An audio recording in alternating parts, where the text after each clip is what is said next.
Барлықтарыңызға сәлем.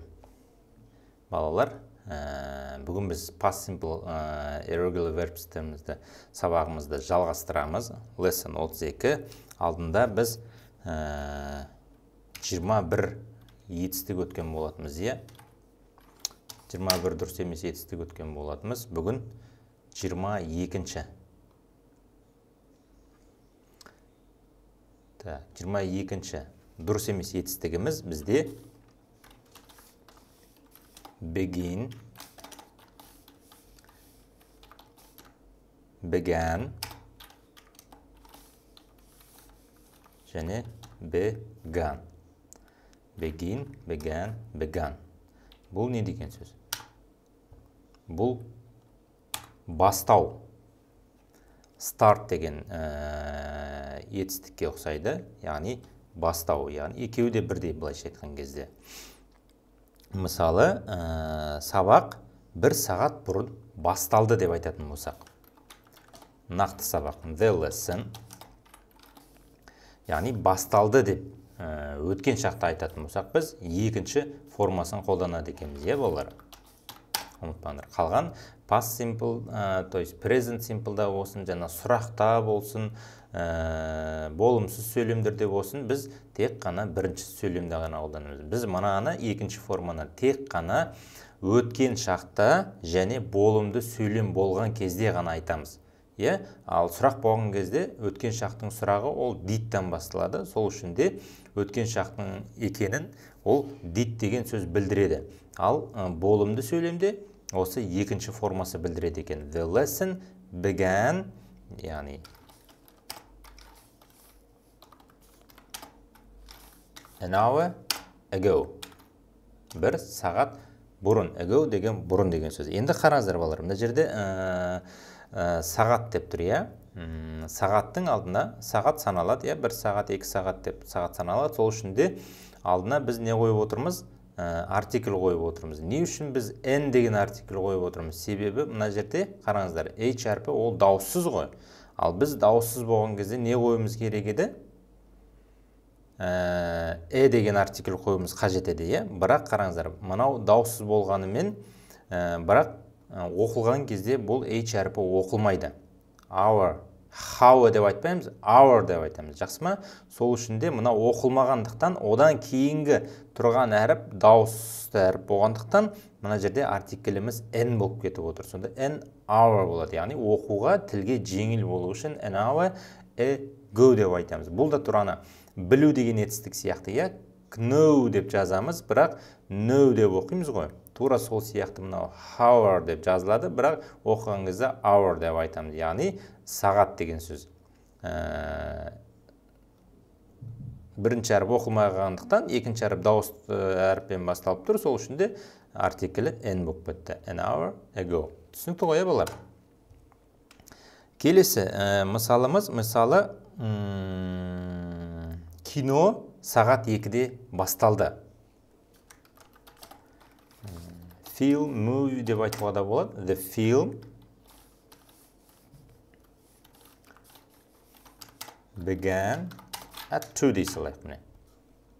Яғни кино сағат 2-де басталды. Яғни басталып кетті уже. 2 болып кетті. Қазір бәлкім сағат 3 шығар, е? Ал кино 2-де басталып кетті деп өткен шақта айтып отырмыз. Сол үшін де біз екінші форманы қолданып отырмыз. Мысалы, Том жылай бастады. Немесе Том жылады деп айтып отырмыз. Том жылап бастады. Tom began crying. Cry деген жылау, яғни crying, бұл да, яғни мына екінші етістіктен кейін, е? Қараңыздар, егер мына жерде екі етістік келіп тұр, е? Екі етістіктің ортасына біз to қойымыз қажет, е? Бірақ ондай кезде біз ing дегенде қоймайды. Міне осылай да айтуға болады. Tom began to cry деп айтуға болады. Бірақ егер crying, яғни жылауды бастады десек, онда инговый формасы болатын болса, егер екі жетістің соңында ing тұратын болса, онда to қоюдың қажеті жоқ. To'ды қоймаймыз. Яғни Tom began crying. Немесе Tom began to cry деп те айтуға болады. Міне осыны ұмытпаңыздар. Келесі 23-ші дұрыс емес етістігіміз бізде sit. Sat. Sat. Білесіңдер, бұны sit, sat, sat деген отыру. Яғни отыру деп айтамыз. Мысалы, мектепте естіген шығарсыздар, sit down деп айтамыз, sit down деген down деген, яғни төмен деген сөз, яғни отыр деген сөз. Біз мұғалімдер қолмен көрсетеді, отырыңдар дейді, sit down деп айтады. Sit отыру, down төмен, яғни екеуін қосқан кезде отырыңдар деген мағынаны білдіреді. Мысалы, ол отырды. Sit down. Яғни тұрып-тұрып, егер тұрып-тұрып отыратын болсақ, онда біз sit down дегенді бірге қосып айтамыз. He sit down. Ол отырды. Ол отырды деген. Яғни басында тұрып тұрған, кейін ол отырды деп айтамыз. Мысалы, былай болатын болса.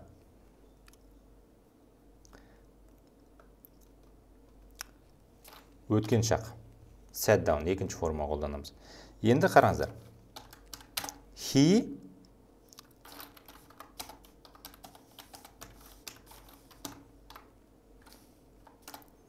sat on a chair деп айтатын болсақ. Chair деген бізде орындық. Орындықтың алды зат есім, саналатын зат есім, алдына артикль кеп тұр. A chair.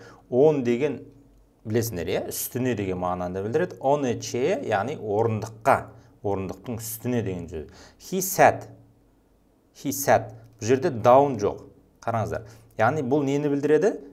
Down деген, яғни ол бейтіп тұрып-тұрып орындыққа отырды деген мағынаны білдірмейді.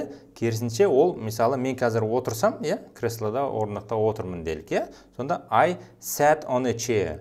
Мен орындықта отырдым.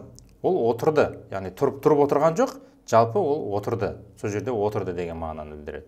Түсінікті ғой, Ал егер тұрып-тұрып ол басында тұрып тұрды, кейін ол орындыққа отырды деп айтатын болсақ, онда he sat down on a chair деп айтады екенбіз.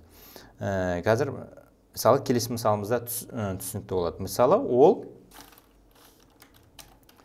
he sat quietly деп айтатын болсақ.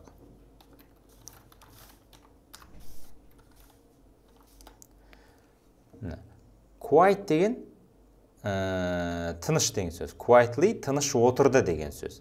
He sat quietly. Біз балаға бір баланы қара деп кетсе, інімізді немесе қараңдар деп кетсе, ата-анамыз, сол кезде бала қалай отырды десе, ол тыныш отырды деп айтамыз. Ол яғни тұрып-тұрып отырды деген мағынаны білдірмейді. Жалпы ол ойнап отырған кезде тыныш, үндемей, жыламай отырды деген мағына, яғни даунсыз жазылады екен. Просто sat. He sat quietly. Ол тыныш отырды. Ол тыныш отырды. Түсінікті қой, балалар? Просто отырды деп айтатын болсақ, өткен шақта, онда ол sat болады. Ал егер тұрып-тұрып отырды деп айтатын болсақ, онда sat down болады екен. Келесі мысалымыз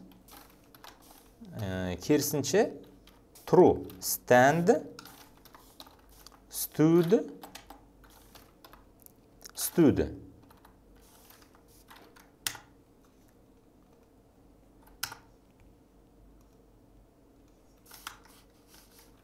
Түсіну деген understand, understood деген сияқты. Бұл да stand, stood болады деген. Бұл керісінше орнынан тұру немесе тұру болады екен. Мысалы, мен қайтадан тұрдым. Бұл жерде керісінше уже тұру деген, яғни жоғары деген up деген сөз. Яғни stood тұру, up жоғары, яғни тұрды деген мағынада білдіреді. Отырып тұрып, немесе жатып тұрып, тұрды. I stood up again. Again дегенді білесіңдер, қайтадан, снова. I stood up again. Мен қайтадан тұрдым. Келесі, мысалы, Tom stood up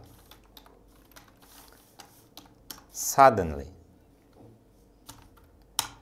Tom stood up suddenly. Suddenly. Балалар, жаңа сөздерді, білмеген сөздеріңді міндетті түрде қасына сөйлемнің толығымен жазып отырыңдар. Suddenly деген аяқ астынан деген сөз. Яғни, орысша айтқан кезде внезапно деп айтамыз ғой, аяқ астынан тұрды деп айтамыз, мысалы. Сонда осы suddenly деген сөзді қолданамыз. Яғни, Tom stood up suddenly. Том аяқ астынан тұрды. Том встал внезапно деген сияқты. Мысалы, ол ақырын тұрды деп айтатын болса, қалай болады? He stood up slowly. Яғни, ол бүйтіп жай тұрды деп мағынаны білдіреді. Жай тұрды деген. He stood up slowly. Жай тұрды, ақырын тұрды деген мағынада мысал екен. Келесі, келесі дұрыс емес етістігіміз. Here, heard.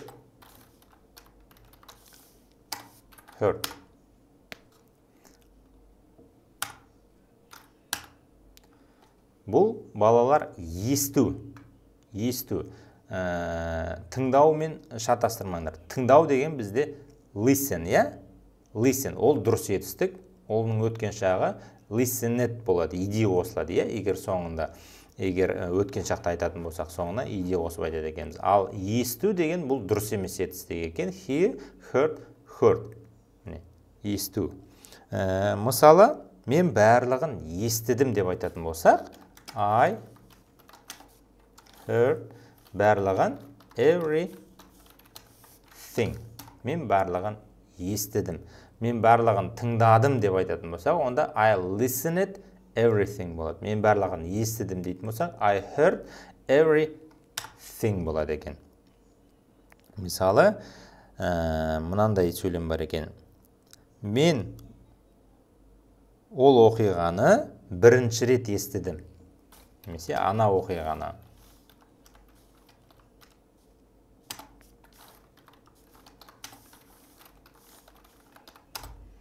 I heard that story. Мен ана оқиғаны естідім. Бірінші рет деген мынандай. For the first time. First деген бірінші болады.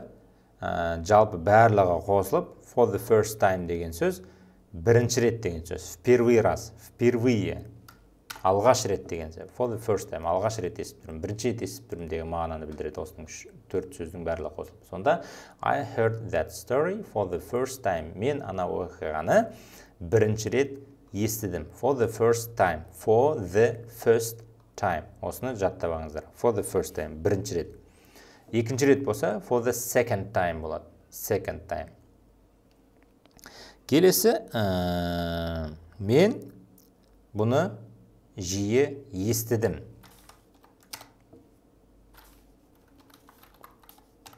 I often heard it. Я часто слышал это. Мен бұны жиі естігенмін, естідім өткен шақта. Ал осы шақта айтатын болсақ, мен бұны жиі естеймін деп айтатын болсақ, онда ол present simple болады да. I often hear it. Мен бұны жиі естеймін деп айтамыз, онда. Ал егер сұрақ қоятын болсақ, сен бұны жиі естідің ба деп өткен шақта қоятын болсақ, онда біз бірінші формасын қолданамыз, Did you hear? Did you hear? Did you often hear it? Немесе. Ал егер present simple-да қоятын болсақ, Do you often hear it? Сен бұны жиі естейсің ба? Осыны шатастырмаңдар. Do, did деген. Do, does present simple-дің сұрағы, did бұл past simple-дің сұрағы екен. Келесі 26-шы дұрыс емес етістігіміз lose, lost.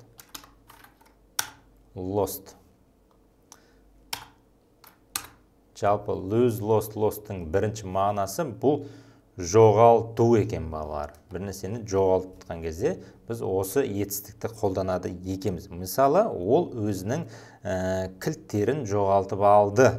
Өткен шақ. Яғни, уже жоғалтты. Жоғалтты өткен шақ болатын болса, онда екінші формасын қолданамыз, иә? She lost. She болғандықтан өзінікі деген ол не болады? Hio болады. Ал he lost деп айтатын болсақ, онда өзінікі ол his болады. Мысалы, hio кілттерін дедік пе? Keys. She lost her keys. Ол кілттерін жоғалтты. Ол кілттерін жоғалтып алды. Ол өзінің жұмысын жоғалтып алды, иә? Жұмыстан шығып кетті немесе. Сол мағына, яғни жұмысын жоғалтты деген мағына. He lost. Уже ер адам. He болғандықтан he lost өзінің деген, оның деген сөз his болады. He lost his job. Мен сіздерге алдында естеріңе түсіріп кетейін, айтқан болатым, иә, зат есімнің алдында менің, сенің, оның, олардың, біздің деген сөздер келетін болса, онда артикль қажет емес, иә? Бұл жерде оның жұмысы деп тұр, иә? Сол үшін де біз артикль қойған жоқпыз. Ол жұмысты жоғалтты дейтін болса, онда he lost a job деп айтады дегенбіз. Бір зат есім болатын болса. Сол үшін де ана жерде оның деген сөз келіп тұрған үшін біз артикль қоймаймыз. Мен ақшамды жоғалтып алдым. I lost my money. I lost my money. Мен ақшамды жоғалтып алдым. Өткен шақ. Ал егер сұрақ болатын болса, өткен шақта, онда did you lose your money болады екен, иә? Сұрақ болған кезде біз уже екінші форма бізге қажет емес.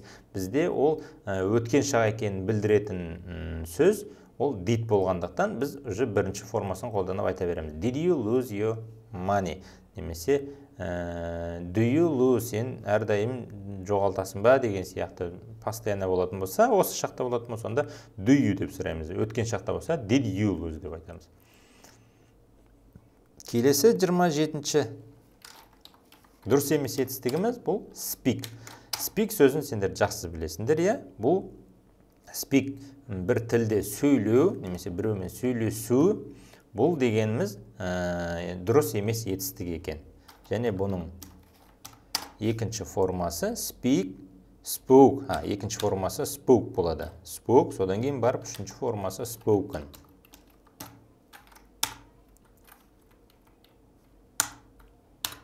Speak, spoke, spoken. Сөйлесу.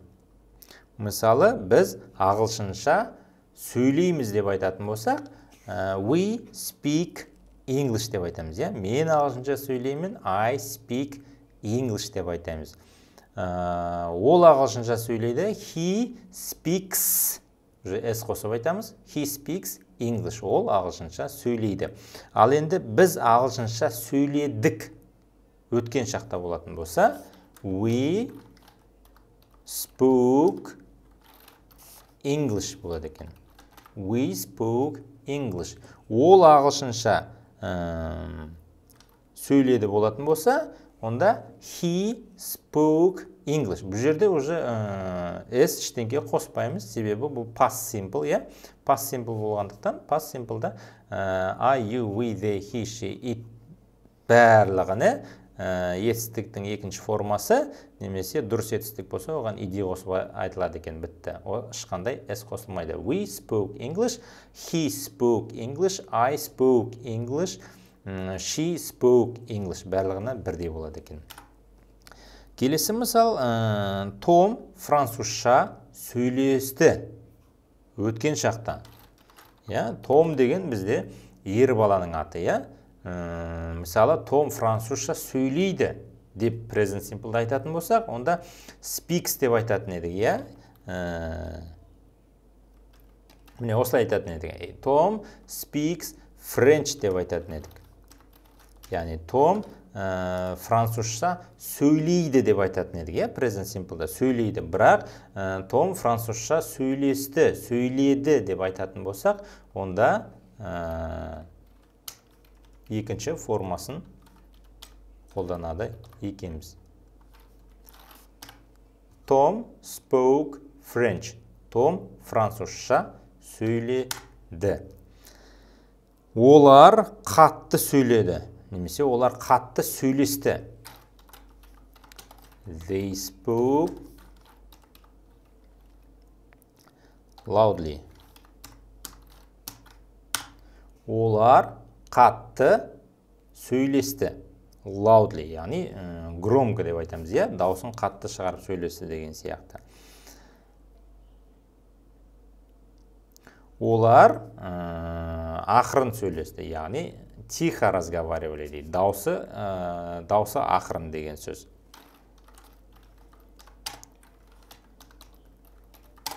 They spoke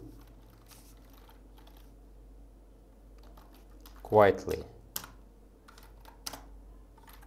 Яғни quietly тыныш деген сөз, иә, тыныш сөйлесті, ақырын сөйлесті, қатты емес. Яғни жай деген мағынада да, яғни дауысы жай деген сөз, иә, жалпы уақыты жай емес, иә. Уақыты жай деген, егер мысалы бүйтіп жай, бүйтіп ақырын баппен сөйлесе, онда біз оны slowly деп айтамыз, иә, ақырын, қатты асықпай сөйлесті деп айтамыз, онда slowly деп айтамыз. Ал енді дауысын жай шығарып, төмен шығарып, иә, қатты ешкім естіп қоймайтындай сөйлесті деп айтатын болса, онда they spoke quietly, тыныш. Жаңағы бала отырған кезде де he sat quietly деп айтамыз ғой, ол тыныш отырды деп айтамыз ғой. Тыныш деген, яғни дауысы шыққан жоқ, жылаған жоқ. Соны біз тыныш отырды деп айтамыз. Міне сол тыныш, ақырын деген сөз осы quietly екен.